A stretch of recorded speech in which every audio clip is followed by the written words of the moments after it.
Bonjour à toutes et à tous, il est 15 heures. Bienvenue dans cette nouvelle édition. Voici les titres qui vous seront développés.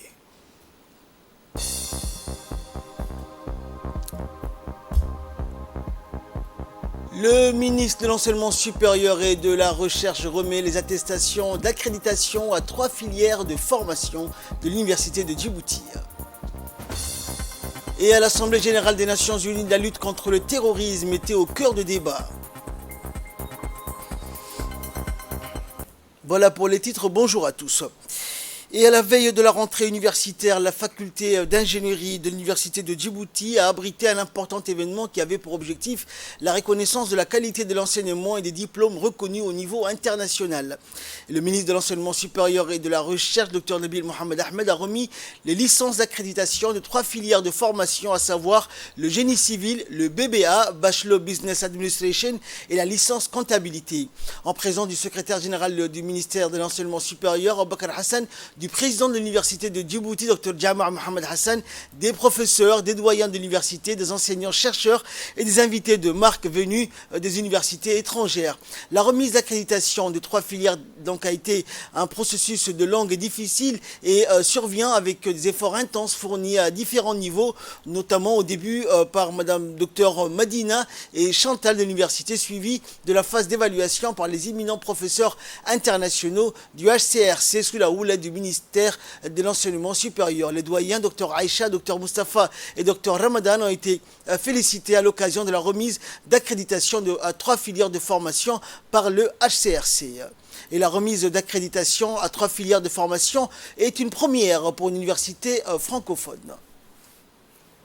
Processus qui a pris du temps, c'est un processus qui fait suite à l'évaluation du HCRS de l'université sous la houlette du ministre de l'Enseignement supérieur et de la Recherche. On a décidé aussi de partir vers l'accréditation des filières de formation. C'est un nouveau challenge pour l'université, c'est de voir où est-ce que nous nous situons par rapport aux standards internationaux. Aujourd'hui, nous sommes vraiment très reconnaissants parce que nos diplômes, le travail quotidien que nous faisons au quotidien est reconnu par une commission indépendante composée de membres internationaux qui ont évalué ces filières, et nous faisons partie avec, sans fausse modestie, de l'une des premières universités Afrique francophone à avoir été évaluée par les HCRS. Aujourd'hui, des grandes universités, surtout ouest-africaines, nous ont emboîté le pas. Et nous avons voulu aussi, par l'accréditation des filières, montrer aussi l'exemple. Voilà, l'université de Djibouti a aujourd'hui, par sa jeunesse, par sa vigueur, a voulu aussi montrer la voie à d'autres grandes universités. Et de son côté, le ministre de l'Enseignement supérieur et de la Recherche, Dr Nabil Mohamed Ahmed, a remercié le président de la République pour son soutien quant à la qualité de l'enseignement et de la formation. On écoute le ministre. Je voudrais, à la veille de la rentrée universitaire, vous souhaiter à vous tous une très bonne rentrée et de toujours vous projeter dans ce que nous pourrons faire de bien pour notre université. Je disais que j'étais fier de l'université de Djibouti, une université qu'on a construite tous ensemble. C'est la vision d'abord du chef de l'État. Et cette fierté que nous avons, c'est une fierté qui remonte à lui chaque jour. Et vous en témoigne vraiment une très grande reconnaissance. Mardi dernier, on était en conseil de ministres et j'ai présenté notre projet pour créer donc une loi pour tout ce qui est spatial. Et c'est vrai que la question peut étonner. Djibouti, petit pays, et beaucoup des gens des Nations Unies me disent, mais quand on parle de Djibouti et qu'on dit que Djibouti va lancer des satellites faits par des Djiboutiens, tout le monde est étonné. La question qui se pose, est-ce une priorité? Je pense que oui. Oui, parce que aujourd'hui, les professeurs qui sont à l'université de Djibouti sont des professeurs qui ont été formés dans les meilleures universités du monde. Les étudiants qui en sortent et des différentes universités, des différentes facultés, sont également des très très bons étudiants. Et je pense qu'il est temps pour l'Afrique de passer à cette étape décomplexée, de croire en nous, de croire que nous pouvons faire quelque chose pour nous et pour les populations qui sont toujours en attente d'amélioration de leur environnement et de leur vie sociale de tous les jours. À cette réponse, le président a répondu en disant « Ce qui m'importe, messieurs les membres du gouvernement, c'est que ce sont des Djiboutiens qui ont construit leur propre satellite.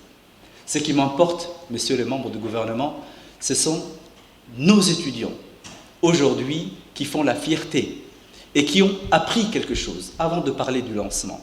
Et nous serons encore plus fiers quand nos 2 satellites seront mis en orbite. » Donc, je pense qu'aujourd'hui, nous nous projetons dans quelque chose de tout à fait particulier. Et c'est en créant ce dynamisme, en croyant en un rêve, en croyant en ambition, en croyant en quelque chose, que nous pouvons tous aller main dans la main et arriver à aller très très très loin.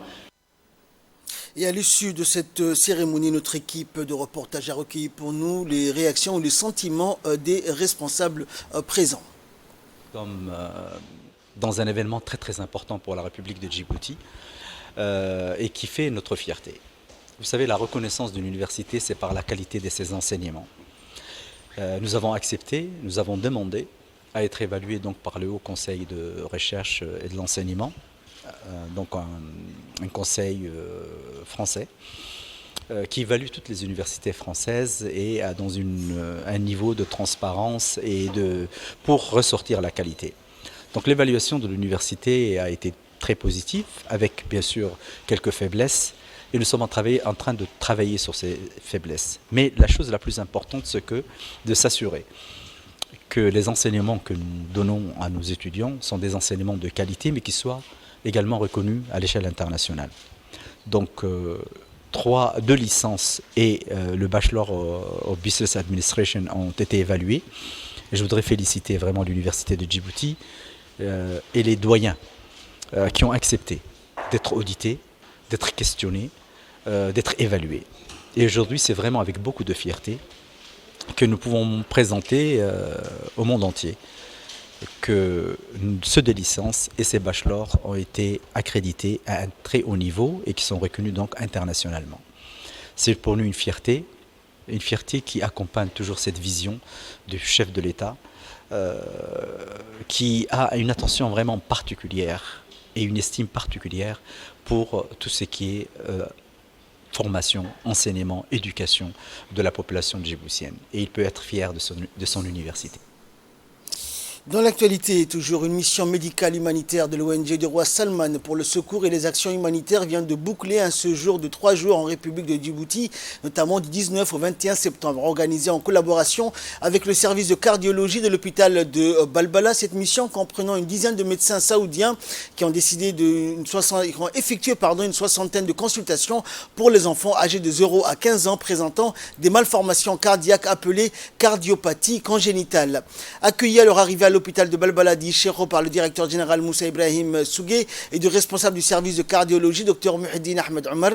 Cette ONG saoudienne avait déjà séjourné en République de Djibouti en décembre 2021 pour des interventions et qui entretenait des rapports de partenariat fructueux avec l'hôpital de Balbala dans le cadre de la lutte contre les pathologies cardiaques des enfants, mais aussi dans le renforcement des capacités des équipes médicales djiboutiennes. Par ailleurs, cette ONG avait déjà effectué des missions médicales et chirurgicales similaires dans d'autres domaines, notamment dans les opérations des enfants présentant des malformations en urologie. Depuis le début de l'année, l'agence djiboutienne, le ministère de la Santé, met tous les moyens nécessaires pour la réussite de ces opérations et de cette fructueuse collaboration.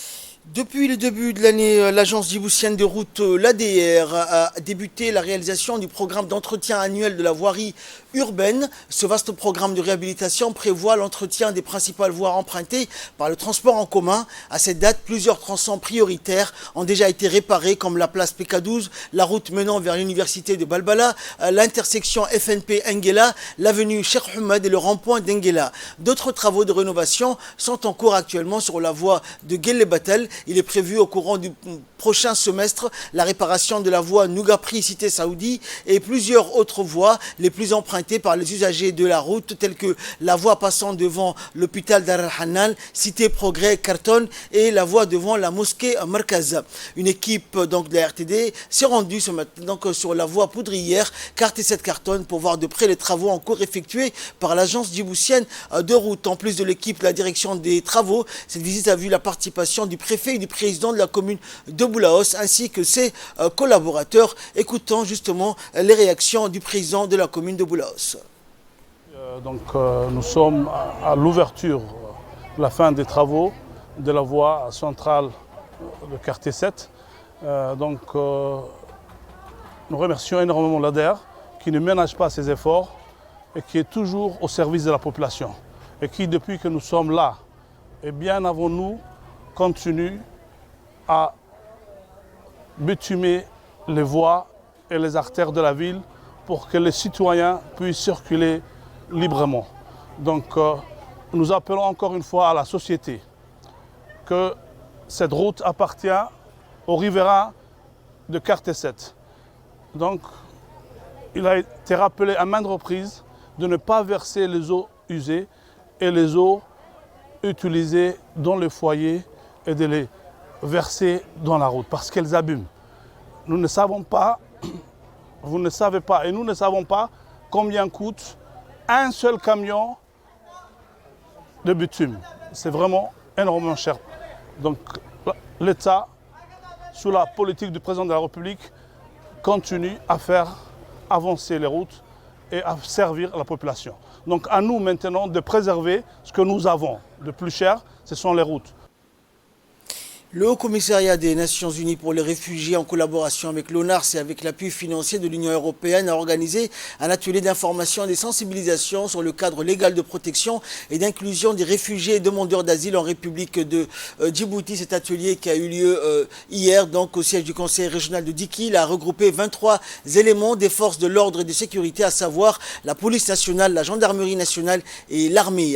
Selon le chargé des opérations du HCR, cet atelier visait à informer les participants sur le cadre légal de protection des réfugiés en République de Djibouti, de renforcer également l'environnement de protection à travers la dissémination des instruments juridiques internationaux et nationaux régissant le statut de réfugiés et de demandeurs d'asile et de renforcer la cohabitation pacifique entre les réfugiés et les communautés hôtes et renforcer également l'inclusion des réfugiés et demandeurs d'asile dans le système national. En ouvrant les travaux, le préfet adjoint de la région de Dikil a indiqué que par sa position géographique, la région de Dikil constituait le principal point d'entrée des réfugiés et demandeurs d'asile, dont la prise en charge constituait un des défis pour la région. Il a exhorté les participants non seulement à partager leurs expériences, mais également les difficultés auxquelles ils sont souvent confrontés dans la prise en charge des réfugiés et demandeurs d'asile. Chers participants, vous serez amenés à travailler avec l'ONARS et le HCR sur la question des migrations. Et cet atelier va vous permettre d'acquérir des informations sur le cadre légal de la protection des migrants, mais aussi sur les droits et les obligations que bénéficient les migrants dans notre République. Donc pour ce faire, les textes des lois vous seront expliqués en large, de haut en large. Et vous êtes appelés non seulement à partager vos expériences avec ici les formateurs, mais aussi partager les contraintes auxquelles vous faites face. Après cette formation, il me semble que vous aurez acquis les outils nécessaires pour que vous puissiez agir sur le terrain et mettre en application les textes des lois qui vous ont été, cette formation qui vous a été prodiguée. Écoutons à présent l'intervention du chargé de programme du HCR. Monsieur le préfet, Madame la coordinatrice de l'ONARS, chers participants, c'est pour nous un très grand plaisir pour le HCR d'être ici à Dikil aujourd'hui pour poursuivre cette sensibilisation sur le cadre légal de protection et d'inclusion des réfugiés. Nous sommes ici dans le cadre de l'atelier portant sur les droits et les devoirs des réfugiés. Je voudrais rappeler que la série d'ateliers a commencé en mois de juin. Une première session a déjà été organisée ici à l'attention des autorités régionales et des cadres administrateurs des services déconcentrés de l'État.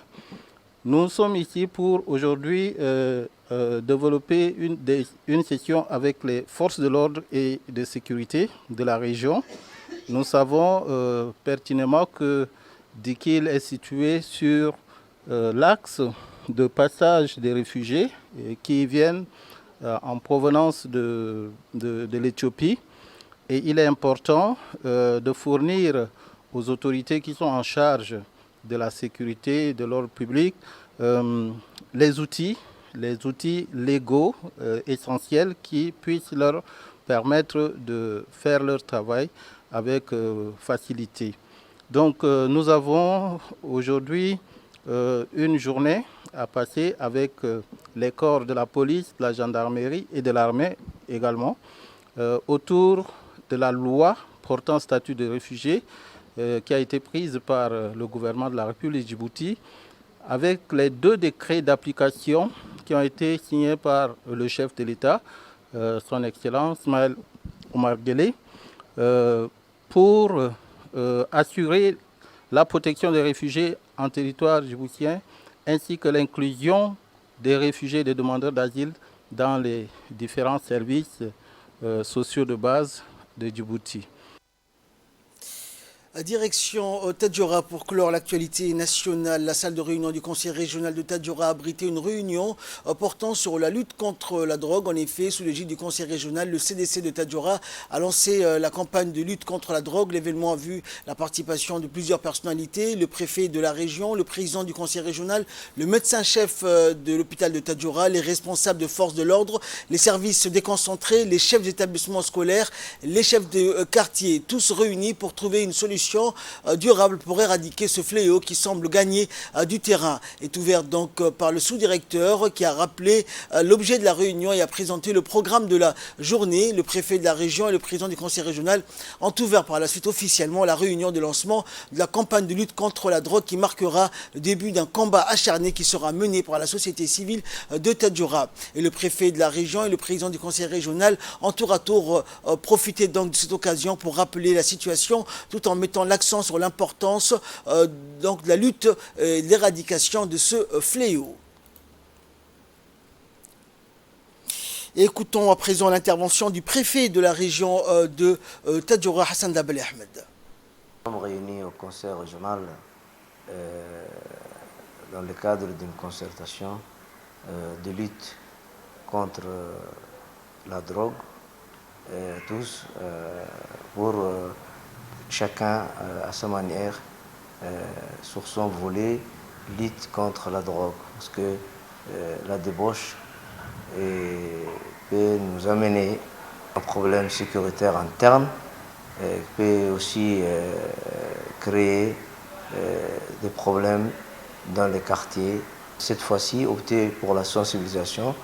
Nous avons vu à ce que, d'abord, on commence par les élus et les autres leaders communautaires et les services déconcentrés et de dégager surtout cette initiative vient du CDC qui est la plateforme ou le poumon de là où la jeunesse se croise. Et chaque parti lutte contre ces fléaux, l'État et la société civile, mais ici nous avons voulu faire une coordination, mettre un comité de lutte contre la drogue en place. Donc cela va durer 3 jours, 72 heures. Ils vont dégager des résolutions, des recommandations émanant directement de la jeunesse. Et sur cela, l'État va prendre ses dispositions et chacun va prendre ses responsabilités. À l'avenir, nous allons maintenir ce cap pour lutter contre la drogue parce qu'il y va de l'avenir de la jeunesse. Merci.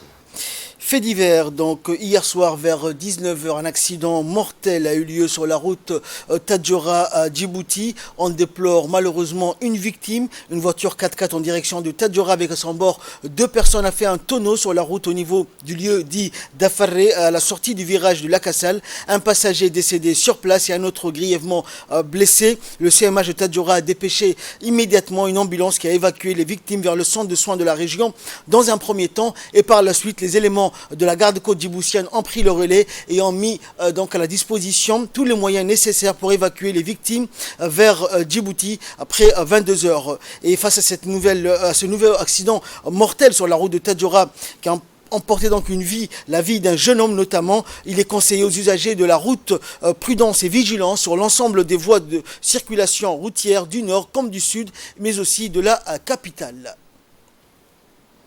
En nouvelles du monde, à présent en Afrique du Sud, retour de l'expo africaine de l'aéronautique et de la défense.